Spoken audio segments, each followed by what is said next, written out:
So welcome. It's important for us to be able to have these 5 days so we can be able to define our agenda for the next phase of the program. So there's a lot of urgency for the work that you're here to do, for the critical thinking that you're here to do. This is about gender equality, this is about transformation, and this is how long it will take to transform. Child marriage really affects the ones who are most marginalized. So having strategies for the most marginalized also becomes very important. How are we going to do that? The topic we are dealing with requires multi-sectoral approach. Systematic approaches are needed, more specific actions, how we can really go to the next step. Sometimes when we think of what we can't do, we miss out what we can do. We're able to find more comprehensive solutions, and we're able to have a more truer conversation because we're able to see the individual and come up with solutions rather than speaking about them holistically as a concept.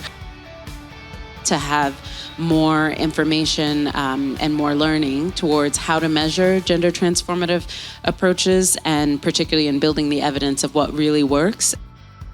And it's really important that we engage with everyone. Let's remember to go back to the communities when we collect data from them and tell them what the findings are and what we're going to do with them. Community mechanisms have to be energized and be more proactive. But we need to find a more innovative way of engaging more with government to be able to allocate more resources. The issue of child marriage is vast and complex. So what we need to do is distill it down to its essence to maximise that political and financial support. More importantly, it is a wake-up call for all of us to ensure that the systems we are investing in, the programs and the interventions that we are all talking about, work for and with girls and not against them. It's very critical to also engage with the community health workers, the social service workforce, who are the front face of a lot of the communication with the families and the girls that we work with. We know there is still work to be done.